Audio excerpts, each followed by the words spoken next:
Assalamu alaikum and very good evening to all of you. You are watching your Shahid Sir's channel, Shahid Sir's Education Point. Before I start, today our topic is curriculum during Vedic period. But before I will start this, I have an announcement for you. बहुत सारे comments मुझे मिले कि sir second semester की classes भी शुरू करें, तो for that very purpose I decided कि हफ्ते में 3 दिन मैं फोर्थ सेमेस्टर के लिए लेक्चर्स अपलोड करूँगा एंड नेक्स्ट 3 डेज़ जो वीक के नेक्स्ट 3 डेज़ है, I mean Tuesday Thursday, Friday and Saturday, तो उन 3 दिनों में मैं सिक्स्थ सेमेस्टर के क्लासेस अपलोड करने वाला हूँ. ओके, खुश, happy. And one more thing बेटा, if you really like my videos, you are subscribing, that's very good. तो इससे मुझे एनकरेजमेंट मिलती है. लेकिन जो ही आप सब्सक्राइब करने के बाद मेरे चैनल को अनसब्सक्राइब करते हो, इससे मैं डिमोटिवेट हो जाता हूँ. तो it actually discourages me, it hurts me. Are you getting my point? तो मैं इतनी मेहनत करता हूँ, इतनी मेहनत करने के बाद मैं वीडियोज़ अपलोड करता हूँ only and only because of you people. You people are my confidence because I am successful because of you.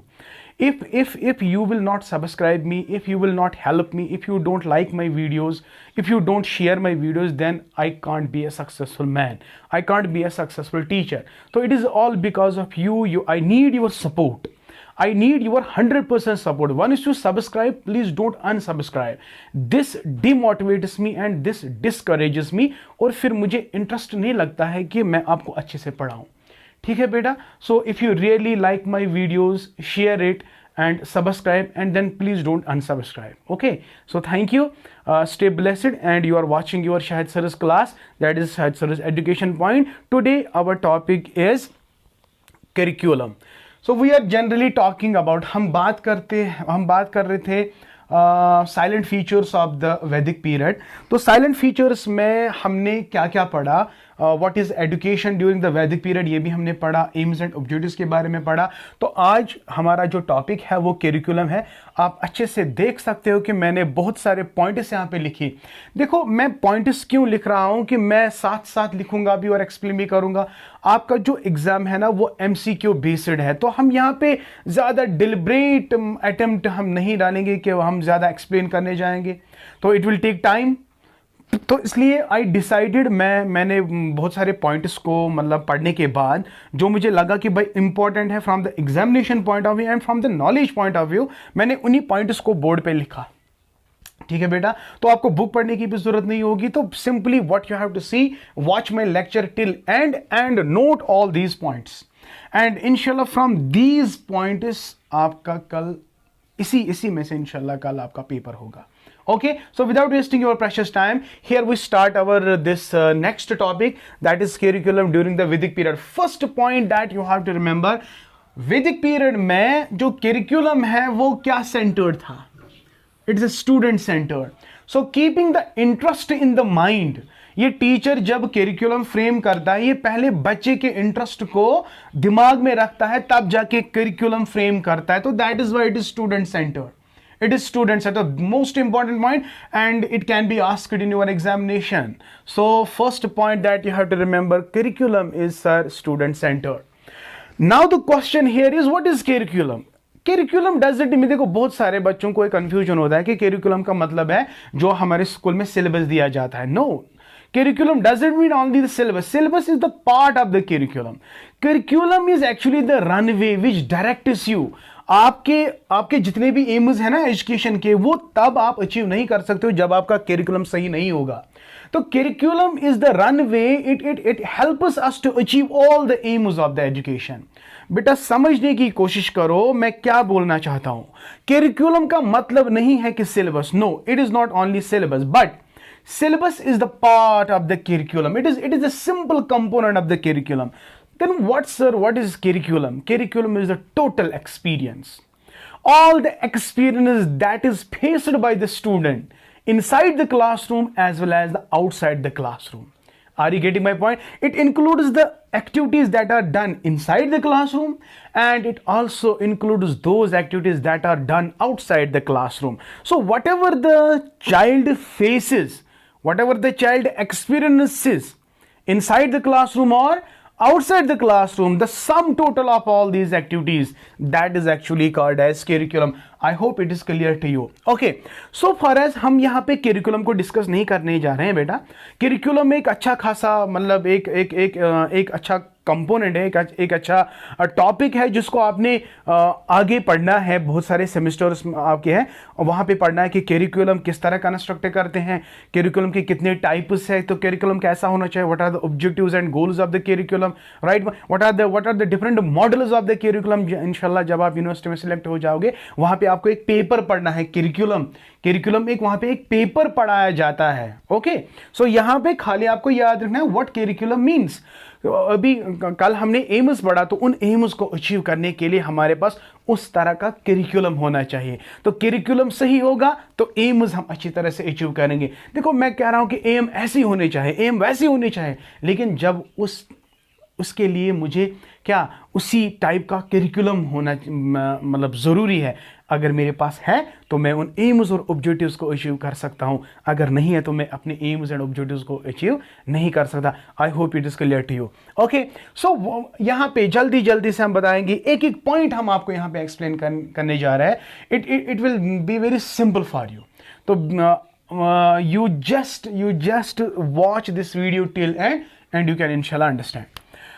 देखो पहला पॉइंट क्या है, वेदास एंड वैदिक लिटरेचर. करिकुलम में क्या क्या कौन कौन सी चीजें हैं आप लिख सकते. हालांकि आपका ये क्वेश्चन ऐसे तो नहीं आएगा, right short note on curriculum during वैदिक एजुकेशन. इसमें से ऑब्जेक्टिव्स आएंगे डायरेक्टली, इसमें से ऑब्जेक्टिव्स आएंगे. जो पॉइंट्स मैंने यहाँ पे लिखे हैं वही ऑब्जेक्टिव आने वाले. MCQ मल्टीपल चॉइस क्वेश्चन वही मैं बोल रहा हूं ना. तो करिकुलम में सबसे पहली बात जो आपको याद रखनी है, करिकुलम में क्या क्या पढ़ाया जाता है. करिकुलम में वेदास को पढ़ाया जाता है. याद करो बेटा, मेरा पहला लेक्चर मैंने कहा Vedic education is that education which is based on 4 Vedas. There were 4 Vedas. तो 4 वेदास जो है वो कॉन्स्टिट्यूट करता था curriculum of the Vedic period. तो वैदिक एजुकेशन में जो सिलेबस था, जो करिकुलम था, किनको पढ़ाया जाता था, वेदास को एंड वैदिक लिटरेचर. तो पहला पॉइंट हम यहां पे लिखेंगे ऋग्वेदा.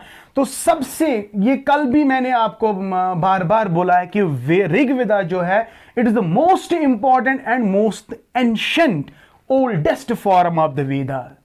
ये बेटा याद रखना, ऋग्वेदा जो है ये सबसे पुराना वेदा है. तो इसमें जिस तरह हम कहते हैं ना कुरान में जिस तरह वर्सेस होते हैं, इसी तरह इसमें भी कितने वर्सेस हैं, 1028. और कभी कभी आप किसी बुक में देखोगे 1017 हाइमन्स. उनको हाइमन बेटा ये बहुत इंपॉर्टेंट है बेटा, ये बहुत बार एग्जाम में आया है. तो हाउ मेनी हाइमन्स और how many verses are there in Rigveda? There are 1028 or sometimes you will see 1017, but maximum books what they mention 1028. तो सबसे पहला पॉइंट सर, करिकुलम क्या है. करिकुलम में जो वैदिक पीरियड में करिकुलम में कौन कौन से सब्जेक्ट्स को पढ़ाया जाता है. पहला सब्जेक्ट जो पढ़ाया जाता है वो वेदास है और वैदिक लिटरेचर. वेदास कितने हैं सर? 4 हैं. 1 इज द ऋग्वेदा. सर ये ऋग्वेदा जो है ये सबसे पुरानी वेदा है, इट इज द ओल्डेस्ट वेदा. और इसमें कितने हाइमन्स है बेटा? 1028. कभी कभी किसी बुक में लिखा होगा 1017 hymn. This point is clear. After that one more Veda is there, that is Yajurveda. तो यजुर्वेदा में आपको देखो प्रोज फार्मूलाज है, बहुत ही इंपॉर्टेंट है बेटा. ये आपको याद रखना है, इसको एक्सप्लेन करने की जरूरत नहीं है कि मैं कैसे समझाऊं आपको, नहीं, आपको याद रखना है. कल क्वेश्चन ऐसे आ सकता है, prose formulas are present in Rigveda? No, they are not present in the Rigveda, but they are present in the Yajurveda. So Yajurveda is a Veda that consists of prose formula. Point number 2 is clear to you. You have to remember. You have to remember this. And number 2 is Samveda. Samveda mein, this is the collection of the musical notation. Yes, my dear, Samveda is the collection of musical notation. Question आ सकता है musical notation किस में पाया जाता है? ये समवेदा में पाया जाता है. And one more important point that you have to remember that about Atharvaveda. Atharvaveda में मैजिकल स्पेल्स होते हैं। इन मैजिकल स्पेल्स को कोई मतलब पढ़ता था और जिसको बीमारी वगैरह शगैरह होती थी तो उन मैजिकल स्पेल्स से वो दूर हो जाती थी। आपको पता है जब किसी को, एक कॉन्सेप्ट है साइकोलॉजी में एग्जॉर्सिज्म, कश्मीरी में जिसको बोलते हैं तसरुफ, भूत प्रीत सिस्टम। तो जब किसी को भूत प्रीत सिस्टम, ये भूत होता था, उसको किसी पीर के पास लिया जाता था तो वो कुछ मंत्रास पढ़ता था, हाइमनस पढ़ता था, वर्सेस कुरानिक वर्सेस पढ़ता था और उस पर वो फूक छिड़कता था। तो इससे क्या होता है कि we have a certain belief कि कुरान पढ़ने से जब उसके वो फूक मारेगा तो ये अंदर जो ये भूत है ना ये भाग जाएगा। तो बिल्कुल यहां पे भी इसी किस्म का एक वेदा था जिसको अथर्ववेदा कहते थे। और अथर्ववेदा में इसमें क्या होता था, मैजिकल स्पेल्स। इन मैजिकल स्पेल्स को किसके अगेंस्ट यूज किया जाता था?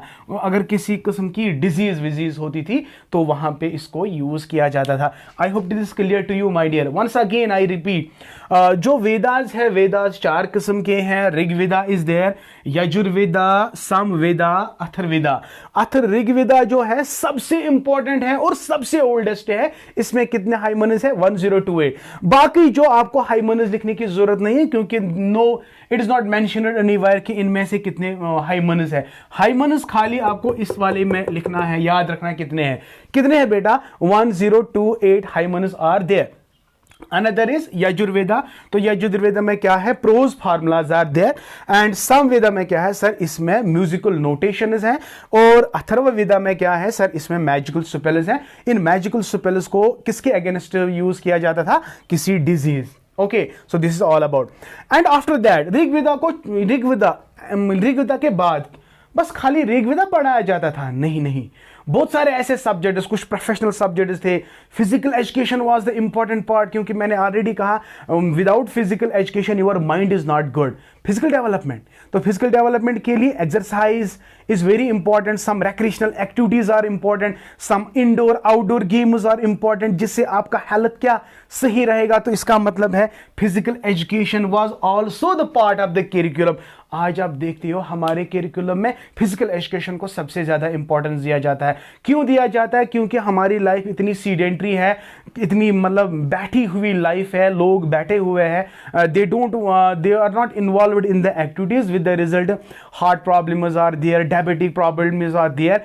इसकी वजह से दिमाग पे असर आ जाता है बेटा। तो इसलिए दिमाग ताजा हो, हमें क्या करना है? फिजिकल एक्टिविटीज पे ज्यादा जोर देनी है। तो ये ऋग्वेदा में, एंशिएंट पीरियड में देखो फिजिकल एजुकेशन की इंपॉर्टेंस है। लेकिन आज हमारा जो यूथ है ना, they don't realise the importance of physical education. वो बैठे मोबाइल लेके पबजी खेल रहे हैं, एक ही जगह बैठे हुए हैं। और याद रखना है आने वाले दिनों में यंगस्टर्स जो है तिमन मज अल्लाह ताला बचन, तिमन मज वारिया ज्यादा डायबिटिक मतलब पेशेंट्स आसन या heart like problems, cholesterol level increase. So that is why जो फिजिकल एजुकेशन है ना, it makes your mind sound and body sound. तो फिजिकल एजुकेशन उस पत पे इंपॉर्टेंस देना। और हमारे प्रॉफिट मोहम्मद सल्लल्लाहु अलैहि वसल्लम ने भी इंपॉर्टेंस दी है किस चीज को? फिजिकल एजुकेशन, फिजिकल फिटनेस को उसने इंपॉर्टेंस दी है। चले बेटा, another thing was logic.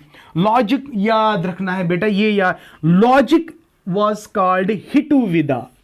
Logic is called Hetuvidya. क्या ये जबानी आपको याद रखना है? इसको मैं कुछ नहीं कर सकता, इसको आपने याद रखना ही रखना है बेटा, ठीक है? तो what is logic called? Hetuvidya. Exam में कैसे आएगा? लॉजिक इज कॉल्ड बन के ऑप्शन इज आपको याद रखना है, लॉजिक इज कॉल्ड हितुविद्या। तो Hetuvidya is also the part of the curriculum. Hetuvidya मतलब logic and reasoning, logic and reasoning syllabus आज से पढ़ने जैसे आज तो कोडिंग डिकोडिंग आज आए दिन एडिस में होता है, how to understand the coding, how to understand this. Okay, another is अगर derivative meanings of the words, यानी this word has been derived from this. तो डिराइवेटिव मीनिंग को क्या कहा जाता था वैदिक पीरियड में? इट वाज कॉल्ड एज निरकुटी। निरकुटी तो आपको अजीब लगेगा ये प्रोनाउंस करने में, but we have to remember for the examination point of view. ये निरकुटी इज व्हाट? एटिमोलॉजिकल मीनिंग्स, यानी डिराइवेशन। आप कहते हैं ना philosophy has been derived from the Greek word, psychology has been derived from the psyche and soul, all these things. तो इनको क्या कहा जाता है? निरकुटी। तो what is Hitovidya? Hitovidya is the logical science. Nirukuti is the etymological science. Good. After that, science and arts and craft. Science of arts and craft. It was called Silpa Vidya. It is called as Silpa Vidya. अच्छी याद था ये आपको याद रखना ही रखना है. I can't help it. It is called as Silpa Vidya. And after then, professional education and technical education was also there, and it includes Ayurveda and medicine. आयुर्वेदों को कहा जाता है चिकित्सा विद्या. क्या? चिकित्सा विद्या. तो ये चिकित्सा विद्या, शिल्पा विद्या, निरुकुटी, हिटो विद्या, ये आपको याद रखना ही रखना है. इसलिए क्या करोगे आप, जितना ज्यादा आप इसको रिपीटेडली वॉच आउट करोगे उतना ज्यादा आपको याद रहेगा. अगर आपने एक बार देखा फिर बंद किया फिर ना लिखा ना कुछ एटसेट्रा, तो आपको कहाँ याद रहेगा. तो इसमें से कम दो-तीन ऑब्जेक्टिव्स तो आएंगे ही आएंगे, आई प्रॉमिस इट. तो ये था about what curriculum. I hope it is clear to you. जल्दी से इसको आप अच्छे से लिखना बेटा. स्क्रीनशॉट आप नहीं उठाओगे या लोगे. No, you have to write down each. देखो, it will take only 5 minutes. Only 5 minutes it will take. So I hope you are going to copy it. You are going to pen it down on your copy. So तो एक मतलब show some sort of interest, show some sort of motivation, and जो भी मैंने यहाँ पे लिखा है उसको आप आराम से कॉपी पे उतार सकते हो.